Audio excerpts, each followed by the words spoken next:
നമസ്കാരം. Raf talks ഫുട്ബോളിലേക്ക് ഏവർക്കും സ്വാഗതം. ഇന്ന് യുവേഫ ചാമ്പ്യൻസ് ലീഗിൽ നടക്കുന്ന ആദ്യപാദ സെമി ഫൈനൽ പോരാട്ടത്തിൽ PSG-യും ബൊറൂസിയ ഡോർട്ട്മുണ്ടും തമ്മിലാണ് ഏറ്റുമുട്ടുന്നത്. ഇന്ന് രാത്രി ഇന്ത്യൻ സമയം 12:30 ബൊറൂസിയയുടെ മൈതാനമായ സിഗ്നൽ ഇഡുന പാർക്കിൽ വെച്ചുകൊണ്ടാണ് ഈ ഒരു മത്സരം നടക്കുക.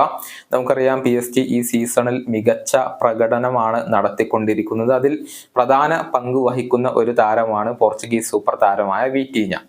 അദ്ദേഹത്തെക്കുറിച്ച് ചില കാര്യങ്ങൾ ഇപ്പോൾ PSG-യുടെ പരിശീലകനായ ലൂയിസ് എൻറിക്കെ പറഞ്ഞിട്ടുണ്ട്. അതായത് വിറ്റീഞ്ഞ കരാർ പുതുക്കാൻ ഇപ്പോൾ ഈ ഒരു പരിശീലകൻ ആഗ്രഹിക്കുന്നുണ്ട്.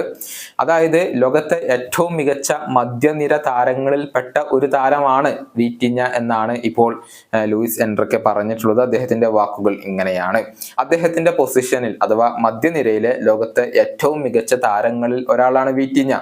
അദ്ദേഹം ഇപ്പോൾ വളരെ മികച്ച രൂപത്തിലാണ് മുന്നോട്ട് പോകുന്നത്. ഈ സീസൺ അദ്ദേഹത്തെ സംബന്ധിച്ചിടത്തോളം വളരെയധികം ഇൻക്രെഡിബിൾ ആണ്. അദ്ദേഹത്തിന് ഗോളുകൾ കൂടി നേടാനാകുന്നുണ്ട്. അതോടൊപ്പം തന്നെ ഡിഫെൻഡിങ്ങിൽ അദ്ദേഹം ഒരുപാട് ഇപ്പോൾ പുരോഗതി പ്രാപിച്ചിട്ടുണ്ട് എന്നുള്ളതാണ്. ഞങ്ങൾക്കുള്ള ഏറ്റവും മികച്ച താരങ്ങളിൽ ഒരാൾ കൂടിയാണ് വിറ്റീഞ്ഞ. ഇതാണ് ഇപ്പോൾ PSG-യുടെ പരിശീലകനായ ലൂയിസ് എൻറിക്കെ പറഞ്ഞിട്ടുള്ളത്. നിലവിൽ മികച്ച പ്രകടനം, സ്ഥിരതയാർന്ന പ്രകടനം PSG-ക്ക് വേണ്ടി ഈ ഒരു പോർച്ചുഗീസ് സൂപ്പർ താരം നടത്തുന്നുണ്ട്. ലീഗ് 1-ൽ ആകെ 27 മത്സരങ്ങളാണ് ഈ ഒരു സെൻട്രൽ മിഡ്ഫീൽഡർ കളിച്ചിട്ടുള്ളത്.